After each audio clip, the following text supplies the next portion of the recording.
ได้มาฮอดมาถึงแล้วเด้อการผู้ชมก็ได้มาเบิ่งระดับน้ำเนาะกาเพิ่นก็ได้ทะลุตัดขาดประตูนี่เลยแล้วแต่ว่าถ้าให้น้ำเนี่ยบกแห้งนะแต่ว่าสมมติว่าท่วมร้อยนะแต่ว่ามันแห้งลงแล้วนะครับยังเหลือประมาณมอง80-90%เนาะแต่ว่ามันก็ยังไหลอยู่มาเดินแล้วคนยังเอาหินฝ่าลงมาก้อนใดก็บ่ได้น้อยทานผู้ชม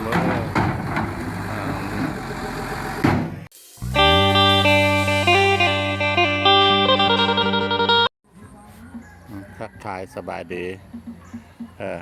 เป็นภาพบรรยากาศยามบ่ายเด้อประมาณ2 โมงเนาะทางชาวบ้านปะเลาะเราได้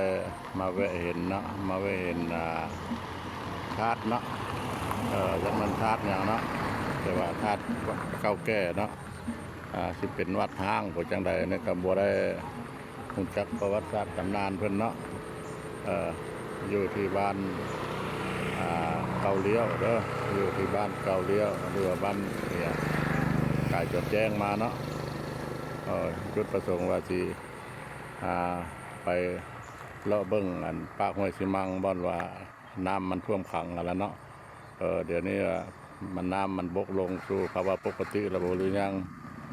พ่อแม่ประชาชนเพิ่นก็ห้องให้จมว่าอยู่เนาะ10 กว่ามื้อแล้วตั้งแต่วันที่4เป็นว่าไปเบิ่งพร้อมกันนี่ก็มาเห็น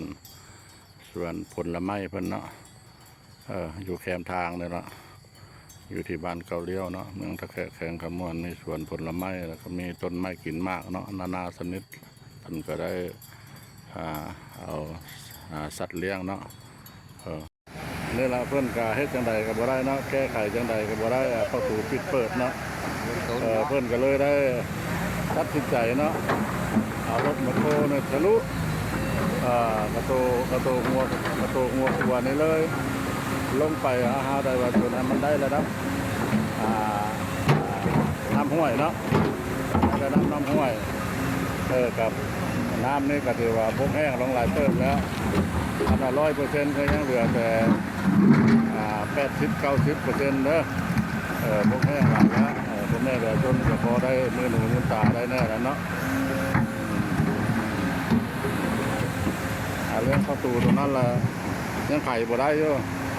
คนละค่าน้ำบกแห้งคนละน้ำบกแห้งคนละคนจะหาวิธีเนาะจักมันไม่จักมันสลามจักมันอย่างละเข้าไปตันเรื่องมันงัดนั่นนี่ก็ไว้อยู่ท่านผู้ชมเลยอาจจะบกไว้เพราะว่าน้ำระดับน้ำเนี่ยมันยื่นขึ้นไปเนี่ยมันโมแม่นว่าชีดำโล2 โลเด้อน้ำลัก2 ลักมันเป็น10 กว่าลักบริเวณมันกว้างไกลเพราะว่าแม่น้ำหลายบ่อนแม่น้ำหลายบ่อนไหลมาโฮมห้วยสิมังเดี๋ยวห้วยใดกับโฮมมาห้วยสิมังอันนี้ประตูปิดเปิดบ่ได้อยู่มันก็ยื่นขึ้นแล้วบาทนะก็ยื่นขึ้นแล้วบาทนะนี่นะเพิ่นกับหน่วยงานรับผิดชอบเพิ่นกับตัวเป็นอยู่เพิ่นเอาหินลงไปไว้หั่นละผมจะลงหั่นละเพื่อนลงเพื่อบ่ให้มันลงหลายเนาะแม่ละไปมาเบิ้งมือน้ำเนี่ยโอ้ข่อยว่าเพิ่นเอาท่อบางใหญ่นะลงชายแต่นี่กับจกน้อยนึงข่อยว่ามัดเดือนนี่ก็พอแห้งข่อยว่าตายแล้วประชาชนเขาห้องเขาให้อยู่อันนี้มันเป้งได้จะน้ำมันพวกอันนี้ผู้ห้วยถูมันลึกแต่ห้วยเนี่ยลึกไหน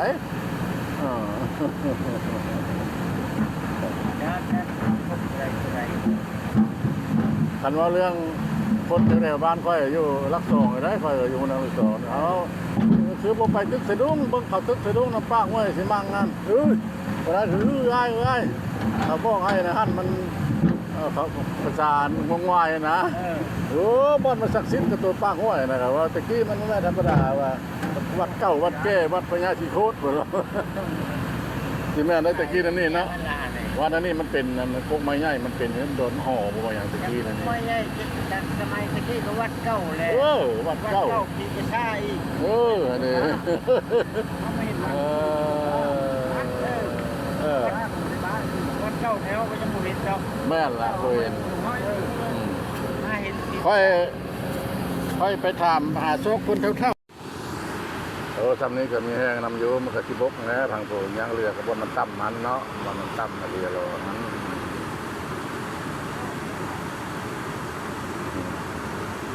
มันนั่นค่อยไปหาเลาะต้องหมูมาเป็ดไก่เขาทึกอยู่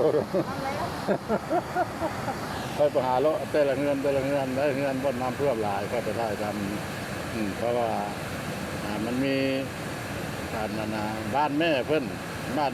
อายุเพื่อนอยู่ขมวนนะแม่เสียแล้วเนาะเพิ่นอายุทางอเมริกาหุ้นคนลาวเอาเนี่ยนะเป็น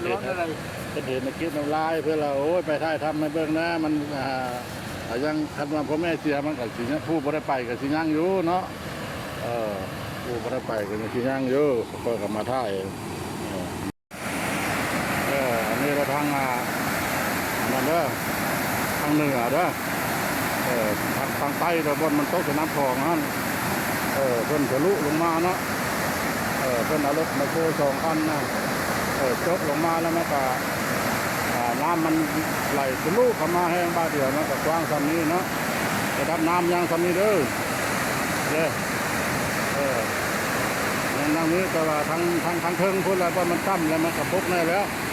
แต่อยู่นี่มันก็มีอยู่2 สาขามีอยู่2 ห้วยเนาะมันรับทีเดียวแต่เลยว่าจะให้บก100%แล้วยังบ่ได้100เด้อบ่ทัน100บ่ทันได้100ยังอีกอยู่ประมาณน้องค่าฝนตกมาขึ้นก็ยังอยู่ประมาณอาทิตย์นึงเนาะอาทิตย์นึง2 อาทิตย์อาจจะเข้าภาวะปกติเนาะมาถ่ายทำให้ท่านผู้ชมเห็นกันนี่แหละอันนั้นละเป็นอันนี้ตัวอยู่ภาคคุณอยู่ภาคคุณเด้อภาคเบื้องทางพระธาตุที่โคตรตะบองเนาะ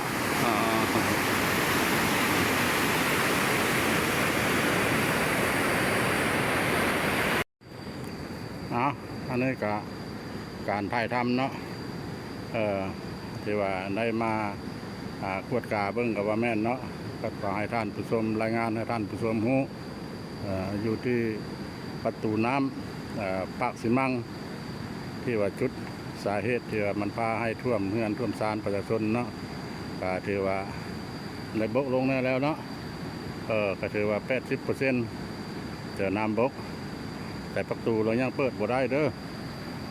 ประตูเรายังเปิดบ่ได้ระดับน้ำก็คือเข้าเบิ้งทาง2 ของประมาณพะเลาะแล้วเนาะทางเม็ดทางมวลก็สิพอประมาณนั้นละการถ่ายทำอันจากนี้ไปก็อยากขอรบเล่าเต้าขึ้นเมื่อเนาะขออนุญาตนำFC เนาะทางภายในหรือต่างประเทศถ้าหูเห็นคลิปทางของพระบานพะเลาะเนาะหรือว่า2 ของพระบานพะเลาะนะกรุณากดไลค์กดแชร์กดกระดิ่งติดตามให้พระบานพะเลาะเป็นกำลังใจนะเด้อคำว่าสบายดีสวัสดี